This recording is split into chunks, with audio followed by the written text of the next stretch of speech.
So now that I've got this door fixed, it was sagging and I needed to adjust the door stops. This one was only the door stops that I needed to adjust because I'm repainting everything. I took the door stops off. And I'll show you that on another video. You'd have to find that.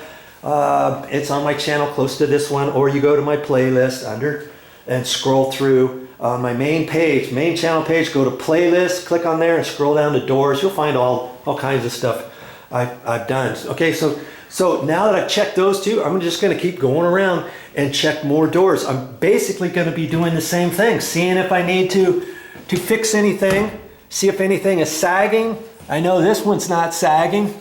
That's all nice and straight. The gap's pretty good. If anything, I need to tilt that hinge out, but because I'm going to be painting these doors, I'm going to replace all the hinges. I'm taking all those hinges off so I can adjust this door when I get the new hinges, okay? So I'm looking at that and see how big this gap is. Look how big that gap is. My word, whoever installed this was sleeping. And see, that's why I'm going to take these hinges and tilt them out. Tilt them over this direction. Yeah, granted, there's going to be a slight gap between the hinge and the door jamb over here, but you're not going to notice that as much as you're going to notice this over here. I'm going to lessen that gap. You see what I'm saying? And I've looked, this one's pretty much flush. This door is flush there, so I know this door is not warped. This is pretty straight here, so I know that's all fine. But see, when this door is closed, the latch is in there, but the latch only sticks out so far, see?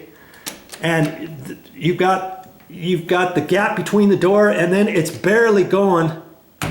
It's just going in about a 1/16, no more than 1/8 of an inch. And you think it's closed, and you just pull on the door, and it comes open. Do I want that? Do I want this big old gap? No, I can fix that.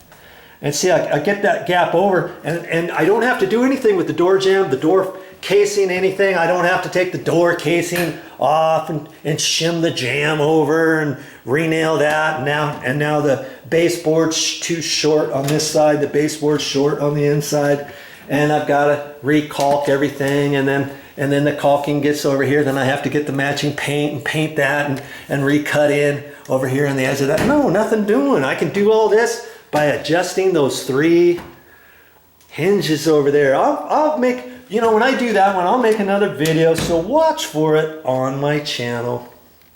Or because I'm going to be painting these doors and the door frames and replacing the hinges and the handles, I can take this door is ready to be taken off. I can take the strike plate off. I'll take the door handle off. I'll take the door bumper off. I'll take all the hinges off and get this ready to be painted. And when I get done, I'm going to put some different door bumpers on there. This one happens to be white. That's kind of slick. You know, they have them in white, but I like to use the silver ones. And in fact, see, all the hardware is going to be changed. The hardware, I think we're going to put nickel on here, or maybe brushed aluminum color, which kind of looks like nickel. And then I'll get a different colored door stop for it so it all matches. And I'll do the same thing with all the other door stops, see? That's no biggie. I can change all those. It doesn't cost very much, even on the front door. Now see, on the front door, this one's white. So then I have to decide, okay, the front door is kind of different than all the other doors because the front door handle, I'm not changing that. I'm not changing the hinges because this is a condo complex. And in a condo complex, you can't just start changing anything on your front. You can't just start changing something on your front door. You've got to check with your HOA, Homeowners Association, and find out. They're going to tell you no because they want all the handles and all the stuff to match existing conditions. Now actually, when this door is closed, you don't see the hinges. So there's one thing. I may change these hinges on this front door. Okay, but see, that's the thing. If I change the hinges, I would probably want to keep them the same color because usually you want to keep everything the same on this door. Because see, this is still going to be bright brass, bright brass, bright brass. I could change that door bumper to a brass one, a bright brass one. instead of the white one. And if I change these hinges, I would get new hinges, bright brass. These look a little tired, a little marked up, a little, see, you know what they did? This was an older hinge, and then they used a different hinge half for this. Because see, you can see different colors. This is dark, this one's light, this one's dark, this one's light. But it's the same thing just on that one. See there? This one's the same. See? Look. And the bottom one looks okay. It's just that one. So I may have to change that, and I'll have to look, and maybe I can change it. Let's see. This one's clear on the 2. Oh, that one's clear on the 2. See, I could have taken that one.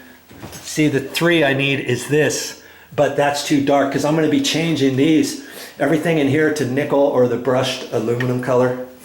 And all the rest of the interior doors, this is a smaller hinge. This is probably 3.5 inch hinge, and the front door is 4 inch. So worst case scenario, I could go to the store and just buy one hinge, the bright brass, and replace this one and have all that lined up so I could fix that. Okay, so I'll go around, and on this front door, I know this front door is really close right there, and in fact, it's just barely starting to rub, and you can see that right there, and you can see it right there, see? And so today, before I leave, that's one of the things on the list, is I'm gonna have to adjust the 3 hinges on this door. Not that the door is sagging. The door is not sagging. It looks fine, but it's just too close to this edge. And I've got plenty of room here, don't I? Look at this. If I suck that hinge over and the door jamb area over there, same thing on that one, same thing on this bottom one, I've got plenty of room to do that. So I'm gonna do the same thing as though I was doing a sagging door, except I'm doing all 3 hinges. I'm just taking this door and moving the whole entire thing over about 1/8 of an inch, so I got more of a gap here. Because this is a front door, and this front door, most doors have a beveled edge. This would be the high edge, and the back side would be the low edge. This would be the low edge, and this would angle a little bit so that this back edge isn't that much closer to the door jamb when it closes. Did you know that? Yeah. But this particular door, it's a metal clad door, and it's, hear that? It's kind of like a heavy plastic or metal something. On the outside, I think it's the same. And so I don't think they put a bevel on those. And all the interior doors would have bevels. I don't think I have my T-square. I don't think I have my T-square here. Maybe I do. No, I wasn't going to make this part of the video, but if you want to, if you're interested in seeing this, let's see. Let's see if I have the T-square here. Look at that. I do have it. Okay, let's just look at this door here for a second. With the door closing like this would be considered the high side. The high side of the door, and this is the low side. When you put your square on there, let's get you down in there. See?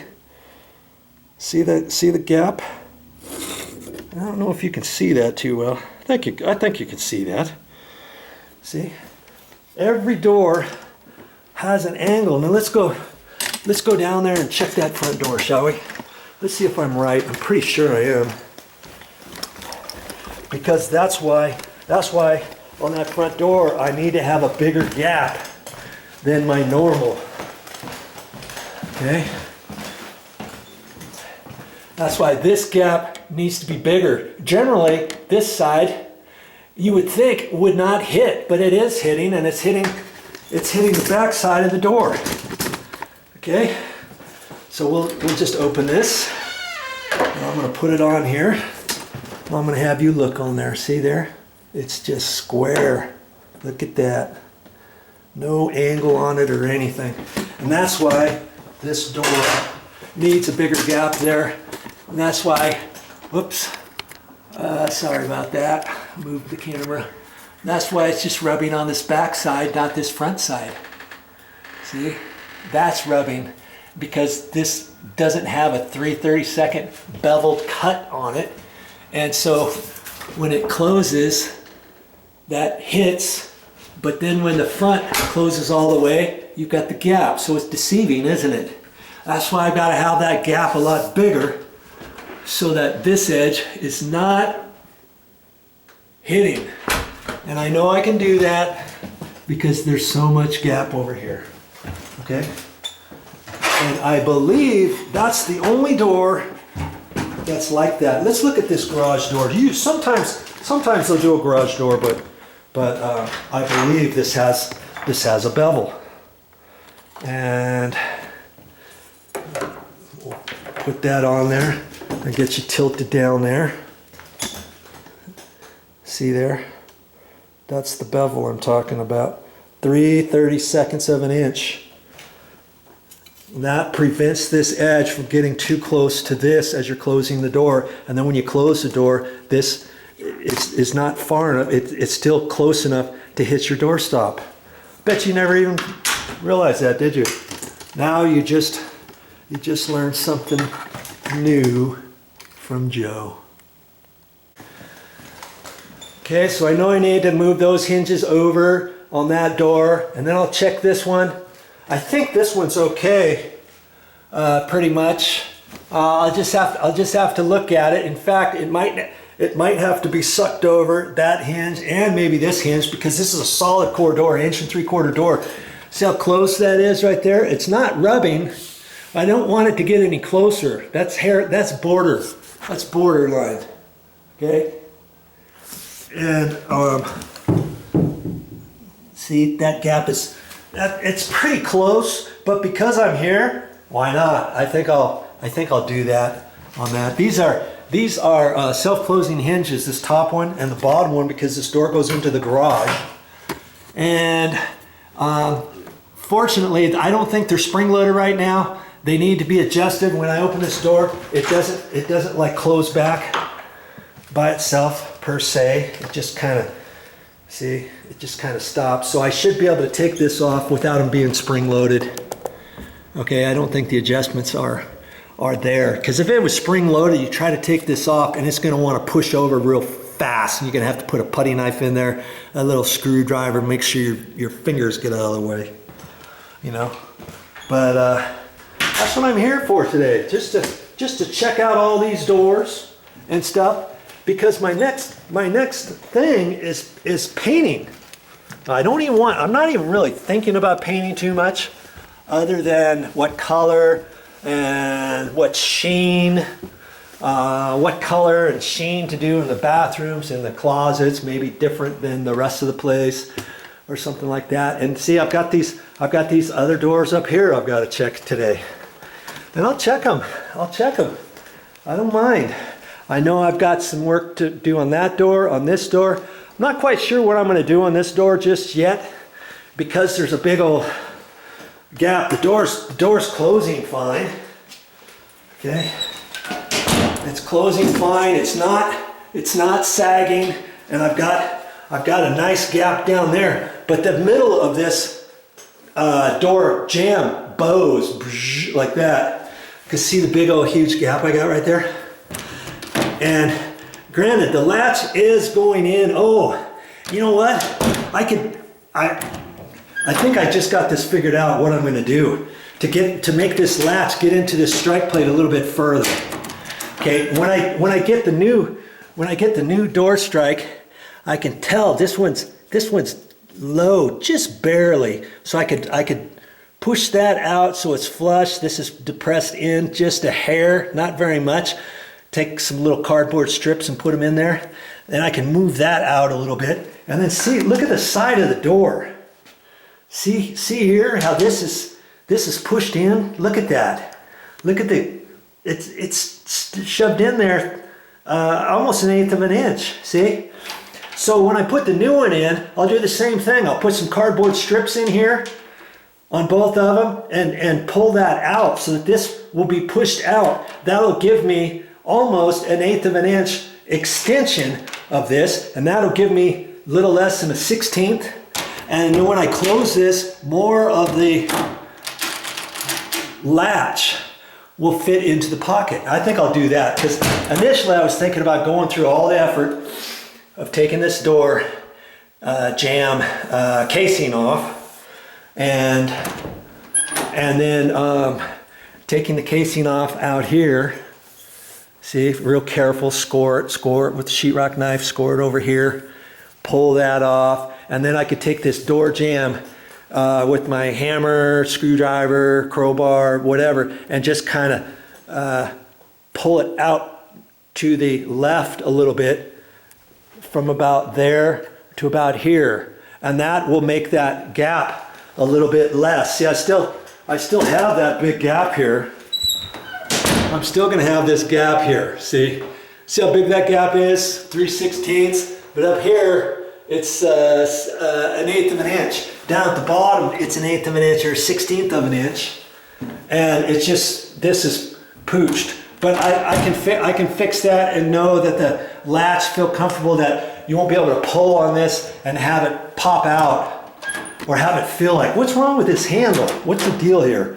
So I don't think I'm gonna pull this off. I think I'm gonna leave that. But I've got another door here to mess with, this door to check. There's another little door over there I gotta check. I got to look at this, but most of this is bifold doors, and this is where the washer and dryer is. Okay, I'm just going to briefly look at that, but all of the adjustments on that are on the door top and bottom areas, and there's other little sliding deals in here that can be adjusted right up in here. Let's get the light on here for you. This thing can be adjusted and be slid back and forth. There's all kinds of adjustments. So I'll look at that, but I don't think I have to do anything with the door jamb or anything like that before I take these doors down to have them repainted, let's say. And that's my only concern, is what I'm doing today, is checking all these doors, making sure they're all ready so that I can pull them down and get them ready to be painted. So hey, I've only worked on like 2 doors so far, and hey, how do you eat an elephant? 1 bite at a time, I keep saying, and that's fine. I'm not going to make a video of all these other ones, only if I feel it's something necessary to show you. I might at the end of this video, I might show you the front door, you know, after I get it done. And or during it, maybe just one hinge and what I'm doing to all the hinges, and then showing you the end of that. I think I'll do that to end this particular video. And in fact, I think I'll work on that door next. I might as well. I'm down here. I got all my tools down here before I take everything upstairs. And then I believe I've got to work on this. So I'll do some stuff down here and show you that in a minute.